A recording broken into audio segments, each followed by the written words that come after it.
সালাতের সময় 12 তাকবীর দেই, এই সকল আমলগুলো করি না। আমরা যদি দলিল তাদেরকে খুলেও পড়াই, চাচা দলিলটা খুলে দেখেন, এই যে বুখারী এত নম্বর হাদিস, এই আবু দাউদ 759 নম্বর হাদিস খুলে দেখেন। বাবা হাদিস তো ঠিক আছে, সমাজের অধিকাংশ লোক তো মানে না। এই কথা বলে না মানার মতো সমাজের লোক আছে না নাই? এই ভাইরাসে আক্রান্ত যারা হেদায়েত পাবে না, তারা পাবে না। তারা নবী যদি বলেন, হাদিসে যদি থাকে, আর পৃথিবীর না কেউ আমি করব, কেউ যদি না করে আমি করব, এই সিদ্ধান্ত নেবে যে হেদায়েত পাবে। এটাই হলো মুসলিমদের বৈশিষ্ট্য। কিন্তু বর্তমান মুসলিমরা এরকম কোরআন হাদিসকে দায়িত্বহীনভাবে মানার মতো লোক পাওয়া যায় না। আসুন এবার আমরা যাব বাপ দাদার অনুসরণ করা। আমাদের সমাজে বাপ দাদার লোক অনুসরণ করা লোক আছে না নাই? আমি এখন আপনাদের সামনে খুতবা দিচ্ছি মাতৃভাষা বাংলায়। ওরে ভাই, জন্মের পরে কি আমি মাতৃভাষা বাংলায় কথা বলতে পারতাম না? আমার বাপ বলেছে, মা বলেছে, প্রতিবেশী বলেছে, তাদের থেকে শুনেই তো আমি শিখেছি। আরে বাবা মার থেকে মানুষ বহু কিছু শেখে, কিন্তু যেটা ভালো সেটা গ্রহণ করতে হবে। আর যখন জানবেন বাবা মার এই অবস্থা সঠিক নয়, তখন কি মানবেন না ছেড়ে দিবেন? কিন্তু আমাদের সমাজের মানুষগুলো বাপ দাদার অন্ধ অনুসরণ এত কঠোর, কোরআন হাদিসের বিরুদ্ধে গেলেও তারা বাপ দাদার রেওয়াজ ছাড়ে না। এমন লোক আছে না নাই? শুনুন, আল্লাহ রাব্বুল আলামিন সূরাতুল বাকারার 170 নম্বর আয়াতে বলছেন, ওয়া ইযা কিলা লাহুম ইত্তাবিউ মা আনজালাল্লাহ। তৎকালীন সময় কাফের মুশরিকদেরকে যখন বলা হতো আল্লাহ যা নাযিল করেছে তোমরা তা মেনে নাও, আল্লাহকে নাযিল করেছেন কোরআন, আল্লাহকে নাযিল করেছেন হাদিস, কোরআন হাদিস তোমরা মেনে নাও, তখন তারা বলতো বাল নাত্তাবিউ মা ওয়াজাদনা আলাইহি আবাআনা। তখন তারা বলতো না, আল্লাহ যা নাযিল করেছে ওইটা আমরা মানবো না। কি মানবা? বাপ দাদাদেরকে মূর্তি পূজা করতে দেখছি, আমরা ওইটাই করব।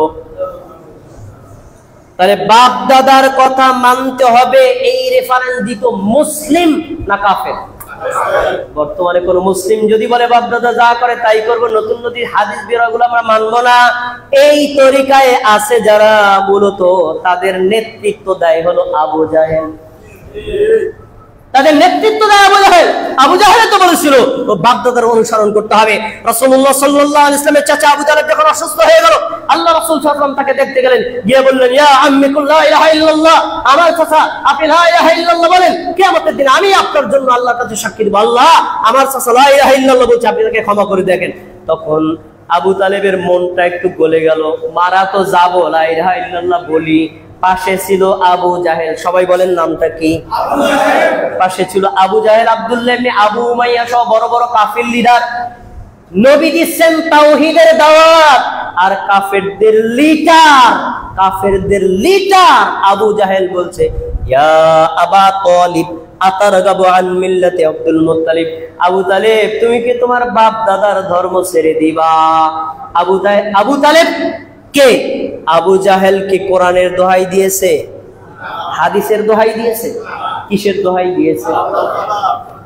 তাহলে বাপ দাদার রেফারেন্স দাও, বাবা যা করেছে তাই করেছে, 14 পুরুষ যা করেছে তাই করেছে, তাই করব। আর আমাদের সমাজের মানুষ যা করে তাই করব, বাপ দাদার জন্ম থেকে যা করে আসছে ওইটাই করব, নতুন নতুন হাদিস বের হয়ে এটা মানবো না। এই রেফারেন্স দেয় যারা মুসলিম, বুঝতে হবে তারা মুসলিম হলেও তাদের ভিতরে কাফের মুশরিকদের ভাই আছে। হেদায়েত পাবে তারা? পরে আবু তালেব পায় নাই, তিনি বললেন আলা মিল্লাতি আব্দুল মুত্তালিব, আমি আব্দুল মুত্তালিবের ধর্মের উপরই থাকলাম। সে হেদায়েত গ্রহণ করতে পারে নাই।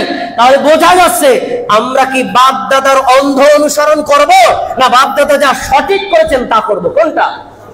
সঠিক করলে ওইটা করব, ভুল করলে ওইটা করা যাবে না। যদি করেন আপনি হেদায়েত পাবেন না। বাপ দাদার অনুসরণ করার মতো মুসলিম আছে না নেই? ভাই সময় কম, আপনাদের খুতবা দিয়ে বেশি বিরক্ত করবো না, 2টা পয়েন্ট বলে আলোচনা শেষ করছি। আমাদের সমাজের মানুষের কাছে কোরআনের আয়াত হাদিস পেশ করার পরেও বাপ দাদার রসম রেফারেন্স দিয়ে তারা কোরআন হাদিস মানে না, এমন মুসলিম আমাদের সমাজে বহু আছে। তার একটা প্রমাণ হলো মানুষ মারা যাওয়ার পরে 40তম দিনে গরু কেটে খাওয়ানো, মানুষ মারা যাওয়ার পরে 7ম দিনে, 3 দিন পর, 10 দিন পর বিভিন্ন মিলাদ, বিভিন্ন জিয়ারত আয়োজন করে, প্রত্যেক মৃত্যুবার্ষিকী খাবারের অনুষ্ঠান আয়োজন করে খাওয়ানোর রেওয়াজ আমাদের সমাজে আছে না নাই?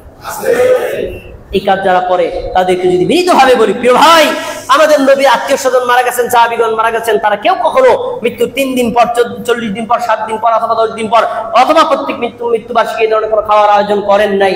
তখন তারা বলে ভাই এটা আমরাও জানি, কিন্তু বাপ দাদারা বলতে করে আসছে, আমি কেমনে ছাড়ি। এরকম লোক আছে না নাই? এইরকম বাপ দাদার পূজারী যারা কোরআন হাদিস গ্রহণ করতে পারবে না, এটাই হবে আমাদের স্লোগান। বাপ দাদা করুক আর নাই করুক, কোরআন হাদিসে নাই তা আমরা করবো না, কোরআন হাদিস যা আছে কেউ না করলেও আমরা তা ছাড়বো না। সবশেষ তাগুতের অনুসরণ করা। আমরা অনেকে জানি না তাগুত কাকে বলে।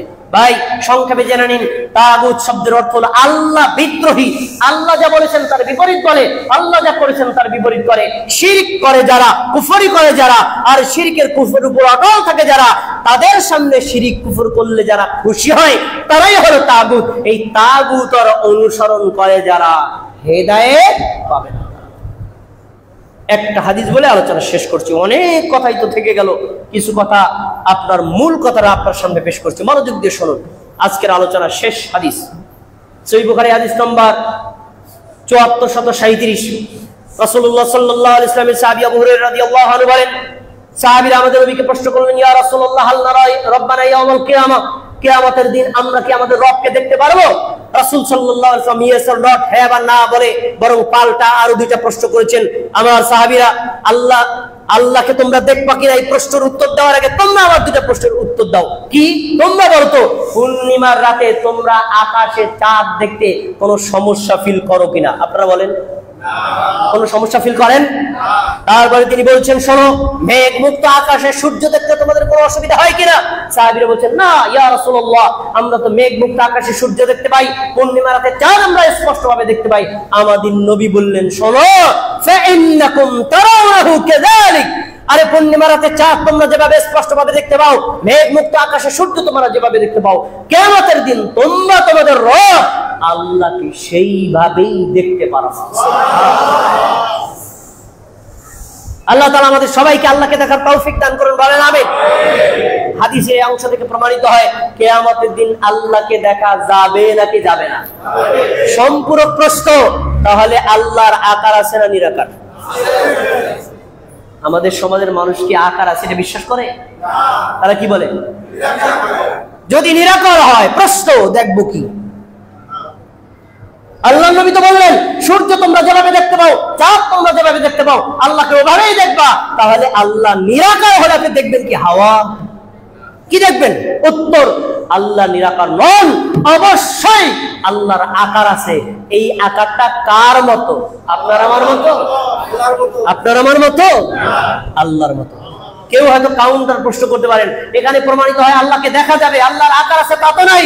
এই প্রশ্ন করবেন যারা, উত্তর নেন তারা।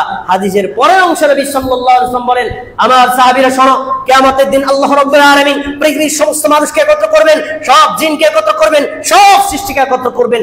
এই একত্র করার পরে আল্লাহ সবার সামনে এক জাতীয় ভাষণ দিবেন, সেই ভাষণ তোমরা সবাই শুনতে পারবা। আল্লাহ কি বলবেন? মান কানা ইয়াবুদু শাইআন ফালইয়াত্তাহু, এই পৃথিবীর মানুষ শোনো, আজকে তোমরা তার অনুসরণ করবা দুনিয়াতে যার অনুসরণ করছিলা। যাও। হাদিসে নবী সাল্লাল্লাহু আলাইহি ওয়াসাল্লাম বললেন, ফায়াতবাউ মান কানা ইয়াবুদু শামসা, যারা দুনিয়াতে সূর্য পূজা করেছিল তারা সূর্যের অনুসরণ করবে, যারা চন্দ্র পূজা করেছিল তারা চাঁদের অনুসরণ করবে, যারা মূর্তি পূজা করেছিল তারা মূর্তির অনুসরণ করবে, যারা কবর পূজা করেছিল তারা কবরের অনুসরণ করবে, যারা মাজার পূজা করেছিল তারা মাজারের অনুসরণ করবে, যারা ক্রুশের পূজা করেছিল তারা ক্রুশের অনুসরণ করবে। এইভাবে ভাগ হতে হতে যত মুশরিক আছে আল্লাহ সবাইকে জাহান্নামে নিক্ষেপ করবেন। সব শেষে থাকবেন দুই শ্রেণীর মানুষ, খাঁটি মুমিন আর হলো মুনাফিক। তখন নবী সাল্লাল্লাহু আলাইহি ওয়াসাল্লাম বলছেন, আল্লাহ রাব্বুল আলামিন নকট একটা আকৃতি ধারণ করে তাদের কাছে এসে বলবেন, আনা রাব্বুকুম, এ মানুষেরা আমি তোমাদের রব। তখন মুনাফিক যারা মুখে বলতো মুমিন, অন্তরে মুমিন না, তখন তারা এই নকল আল্লাহকে আল্লাহ বলে স্বীকার করে নিবে। এরা কি জান্নাতে যাবে না জাহান্নামে যাবে? লাস্ট পয়েন্ট খুব গুরুত্বপূর্ণ, শেষ পয়েন্ট খুবই গুরুত্বপূর্ণ। নবী সাল্লাল্লাহু আলাইহি ওয়াসাল্লাম বলেন, তখন যারা খাঁটি মুমিন বিশ্বাস করেছিল আল্লাহর আকার আছে, আল্লাহর আকার আল্লাহর মতোই, সৃষ্টির কারো মতো না, কারোর সাথে তুলনা করা যাবে না, আল্লাহকে নিরাকার বলা যাবে না, এই আকীদায় বিশ্বাসী যারা, তারাই হলো রিয়াল মুমিন। তারা বলবে তোমাকে আমরা আল্লাহ বলে মানি না, সত্যিকারের আল্লাহ না আসা পর্যন্ত এখান থেকে 1 চুল পরিমাণ সরবরাহ। সুবহানাল্লাহ। হাদিসের লাস্টের 12টা শুনে নবী সাল্লাল্লাহু আলাইহি ওয়াসাল্লাম বলেন, ফায়াতিহিমুল্লাহু ফি সূরাতিহি আল্লাতী ইয়ারিফুন, অতঃপর আল্লাহ রাব্বুল আলামিন তাদের সামনে আল্লাহ তার নিজের আকৃতিতে আসবেন। বলেন সুবহানাল্লাহ। একেবারে শব্দ স্পষ্ট, আল্লাহ তার নিজের আকৃতিতে আসবেন। আল্লাহর আকার আছে না নাই? হাদিসটা আমি কেন বলেছি? হাদিসটি বলেছি এই জন্য, সূর্য পূজারী, চন্দ্র পূজারী, পীর পূজারী, মাজার পূজারী, ব্যক্তি পূজারী সব আলাদা করবেন। তার ভিতরে যারা তাগুতের অনুসারী ছিল আল্লাহ তাদেরকেও আলাদা করে জাহান্নামে নিক্ষেপ করবেন। হাদিস থেকে প্রমাণিত হয় তাগুতের অনুসরণ করলে জান্নাত না জাহান্নাম। আমরা তাগুতের কথা মানবো? যারা খুতবার শুরুতে ছিলেন না, মনোযোগ দিয়ে শুনুন। আজকের খুতবার আমার টপিক ছিল মূল 6টা বিষয়।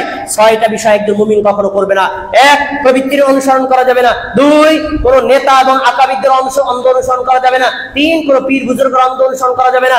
4, অধিকাংশ লোকের অন্ধ অনুসরণ করা যাবে না। 5, বাপদাদার অন্ধ অনুসরণ করা যাবে না। 6, তাগুতের অনুসরণ করা যাবে না। এতক্ষণ বললাম যাবে না, যাবে না। এখন উত্তর যাবে কি? উত্তর হলো যাবে কোরআন, যাবে হাদিস। একজন মুমিন মুসলিম কোরআন আর হাদিস ব্যতীত অন্য কোনো কিছু অন্ধভাবে মানলে হেদায়েত পাবে না। আমরা কি কোরআন হাদিস মেনে নিতে রাজি আছি ইনশাআল্লাহ? আল্লাহ রাব্বুল আলামিন আমাদের সবাইকে কোরআন এবং সুন্নাহর নিরঙ্কুশভাবে অনুসরণ করে যাবতীয় গুনাহ থেকে বিরত থাকার তৌফিক দান করুন। আল্লাহ আপনি আমাদের সবাইকে কবুল করে নেন। আমিন।